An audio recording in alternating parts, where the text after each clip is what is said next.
Thank you for that lovely introduction. Seeing that photo of myself up there, just realised how obvious it is that I retouched the shit out of my own face. So it's a little bit embarrassing. So you should never retouch your own photos. You always go too far. That's my first piece of advice today. But thank you so much for coming along and for being here. I'm feeling very honoured and humbled to be a part of this and to be speaking with you. I also want to do a quick thank you to Alex and Jacinta and all of the volunteers who make this happen. I think it's such a valuable and wonderful thing that we have here in Brisbane, so lots of appreciation to those guys. It's actually like a really good process to prepare for something like this. It really like forces you to gather your thoughts and really like get your shit together really. So thank you guys for forcing me to do that.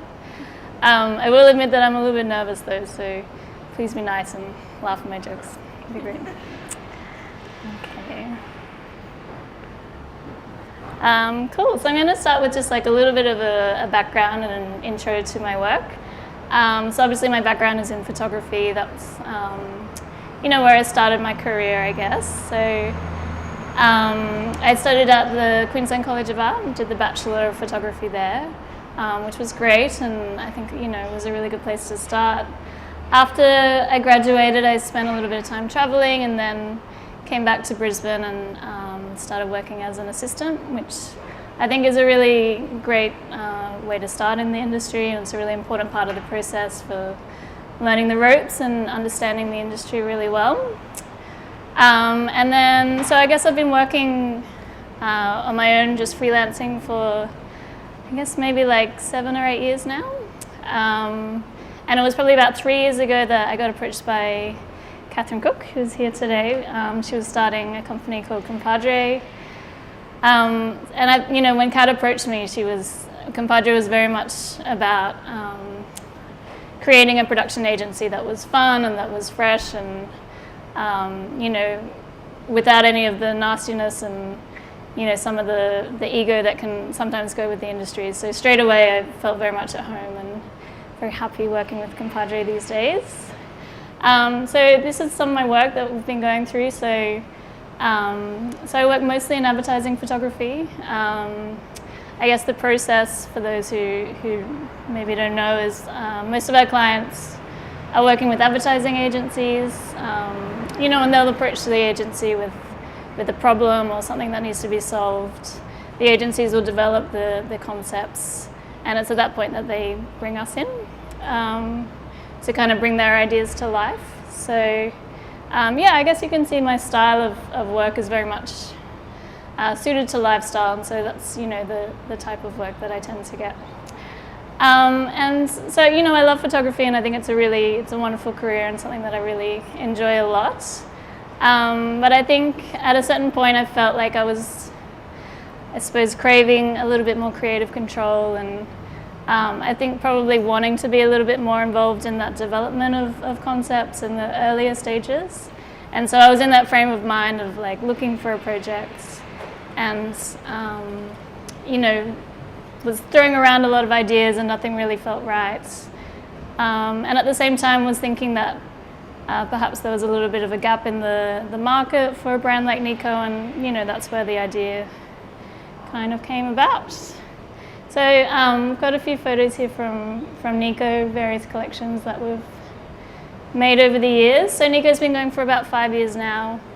I think, given that it wasn't my background and that it was a new industry for me, it was something that I entered really slowly and, took my time to really develop it and to build it. But yeah, it's going well. So, Nico's very much, like a minimalist kind of aesthetic, and we have a real focus on ethical and sustainable manufacturing as well.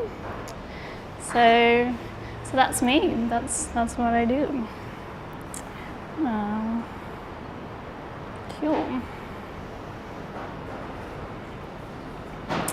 So the concept that I've been given today is obviously pioneer. So I think if we talk generally about the idea of a pioneer and what that means, I suppose generally we understand it as the idea of doing something that hasn't been done before, something that's new. So maybe something bold and exciting and perhaps even groundbreaking. And I suppose we think of, perhaps world explorers and people who cure disease, tech pioneers, business leaders, those kind of guys. And certainly those guys are great and very important, valuable members of society. But I think for the purposes of today, I want to narrow that focus a little bit and look more at the unsung pioneers of the world and the little guys. So for the purposes of today, we're going to call them the backyard pioneers. I will explain more. It doesn't have anything to do with backyards. But basically, it's, I see it as the power that we have within us to all be backyard pioneers in the context of a small business. So this is my take on what a backyard pioneer is. So generally speaking, it's to choose a path that's only yours and to choose it with confidence. So I think there's a few ingredients that go into being a backyard pioneer. The first one being the idea of authenticity. So, and this is speaking within the context of a small business. So is what you're doing real? Are you genuine about it? And do you believe in what you're doing? Also importantly, do your customers and your clients believe in what you're doing? I think, more than ever in this age of total media saturation, to be genuine and to be real is really important, and people see through it if you're not. Also very important is originality. So I think, anyone in the creative industries probably understands that it's a highly saturated kind of industry, particularly in fashion. It's just majorly saturated. So unless you're doing something a little bit original, how are you going to stand out? Also very important is to have goals and aspirations that are really uniquely yours. So not just doing things because it's what everybody else is doing. So I think, don't feel that the path that you have to take is that way, just because it's what everybody else is doing. It's important to find your own path. Also very important is to have a focus. So to have a really clear message in what you're doing, and a message that's really consistent as well. And also, I think to be a backyard pioneer takes a little bit of bravery as well. So at a certain point, you do just have to jump in. I think there's one thing I've learned along the way is that perfect moment just actually doesn't exist and never comes. So at some stage, you have to jump in. So I would argue that for most successful creative businesses, these kind of ingredients and these kind of ideas become quite instinctual to the business, or at least they do over time. And I think there's definite benefits to that. So, every day in business, we face a lot of choices and a series of decisions, big ones and small ones, but they all have a cumulative kind of effect of steering the direction of the business. So I think, having a really clear understanding of the path that you want to take and, taking that path with confidence, all of these choices become a lot easier, and, steering in the right direction becomes a whole lot clearer. So I'm going to talk through a few examples of how this kind of idea of a backyard pioneer applies to certain aspects of business. And looking at different stages of business growth as well. I'm going to really focus these examples mostly on Nico, mostly because for me that's been the most complex and evolving kind of process for me. But I know that we're definitely doing a Q&A at the end, so if you have any burning questions on photography, then please feel free to hit me with them then. Fine. Cool. All right. So we'll start at the beginning, and this idea of developing a brand. So the early stages of a business is when you work out what you're all about. What does the brand stand for? What are the core values? Who are your audience? I think when I started Nico, I was pretty inexperienced in the world of branding and the idea of creating anything more than just a product. I was very focused on the product, and I spent most of my energy exploring that product and developing that product and You know, I just wanted to make bras, really. So, you know, it took a long time. It was a really long process for Nico, I think, you know, to work out what path we were on and who we were really making the product for. You know, like in the early stages, you'll go to those business mentoring sessions and they'll say like, okay, like who's your audience? And I would just say like everybody, like I just, you know, want to sell to everybody. But over time you realize that that's not really how it works, and you need to really narrow your focus and work out what it's about. So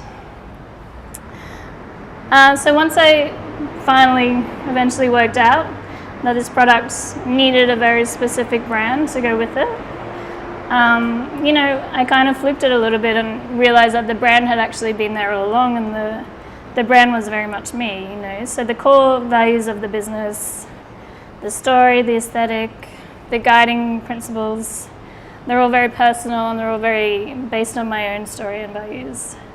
So probably a good example of this is how Nico came to be known as a brand that has a strong take on ethics and sustainability. So it definitely wasn't the focus from the beginning.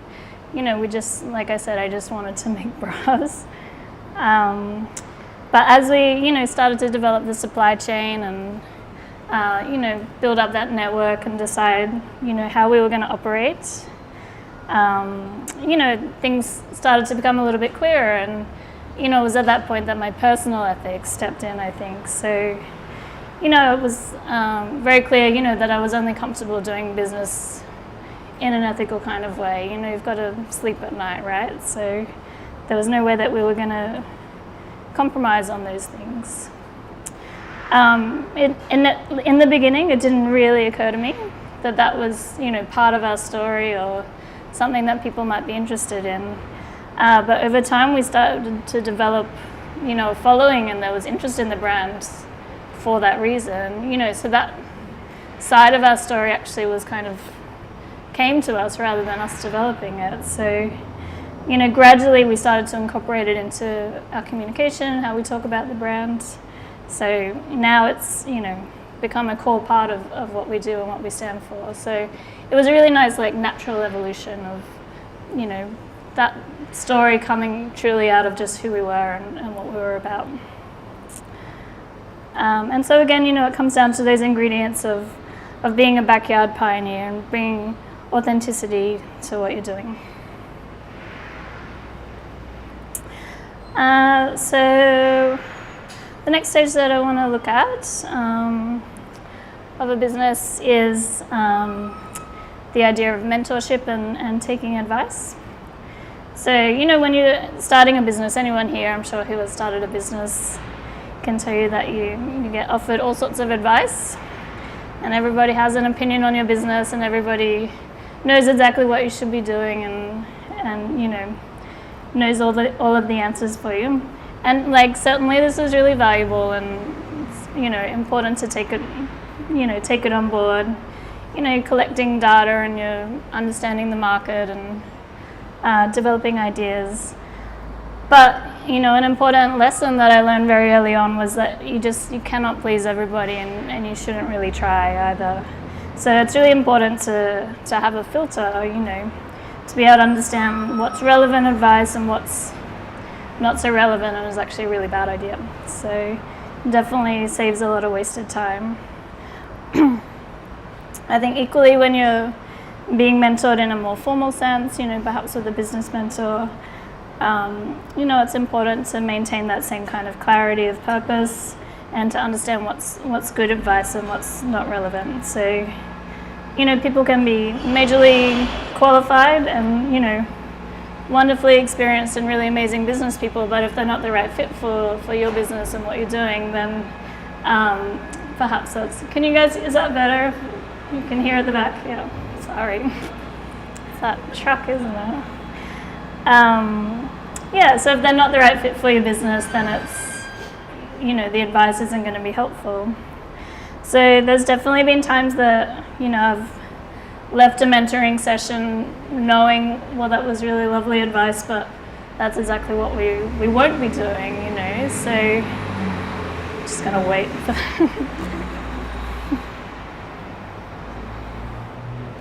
Okay.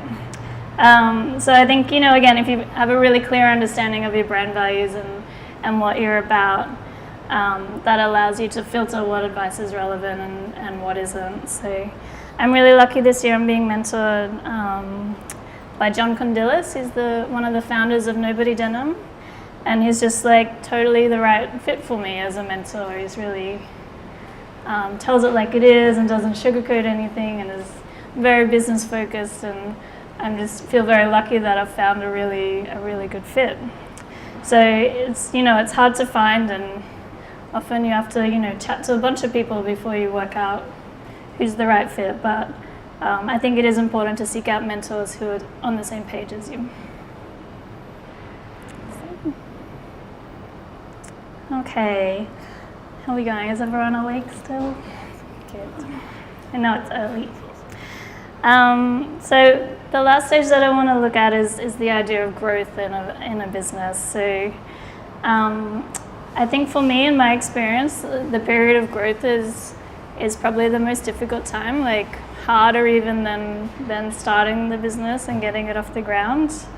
And I think it's really a time when the backyard pioneers really shine and the copycats kind of fade away. So it's really like make or break kind of time. As I mentioned earlier, Nico was a bit of a slow burner in the beginning, and it did take us a lot of time to getting to that stage of having a really clear focus and understanding the brand values and what we were really about.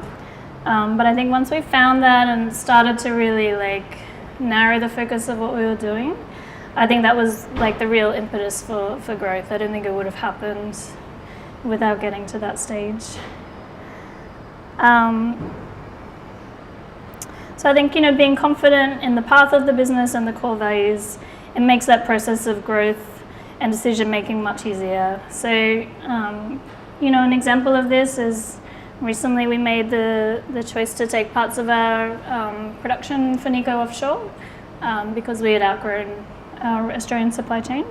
So it was like a really big change to navigate. So from a practical and logistical perspective, there were a lot of changes and a lot of problems that needed to be solved. But the process was very much guided by the core principles of what we do. And that authenticity of what the brand is really about. With all of that in mind, it was really clear to me from the beginning that there were certain things that we just would never compromise on, and certain things that maybe we could be more flexible on. So we knew very clearly what we needed. It took a long time and a process of many decisions, but eventually we came to find the right people to work with, and they were the right fit for the business. And then equally, when it came to communicating this change to our customers, that was another big challenge as well. We're dealing with an audience who are very accustomed to a product that was made in Australia, and that was a big part of, for a lot of them, that was part of the reason why they shopped with us. So I was a little bit nervous about how some of them might take the news. But again, knowing the guiding principles and the focus of the business, I knew that, a really clear announcement and full transparency was the only way to communicate that. And so that's what we did. So the change was announced with full disclosure. We did press releases, mail outs, statements on all of our social media channels. And I was kind of nervously awaiting a backlash, and it just never came. We got a really good result. Our audience appreciated that transparency because that's what they expected from us. So kind of was all fine. Next slide. So to wrap up, I'll just say, I think that any creative business is really a journey. I can't imagine waking up one day and feeling okay, we've made it, this is it. It's definitely, a journey, and I think it's, essential to make sure that you're enjoying the journey. And from my experience, I can tell you that that whole thing becomes a whole lot easier once you work out what you're really about and what you're really doing. So I really encourage you to seek out the path of a backyard pioneer. Maybe none of us will cure cancer. Maybe you will, I don't know, could happen. But if you can bring some positivity into your own life and the lives of those around you, then that's a really great thing. So I would say decide what you stand for, don't just take it from a marketing manual. Create real relationships, not just virtual ones. And create a business that has meaning, because that's what people will connect with. So thank you very much, and I wish you all the best.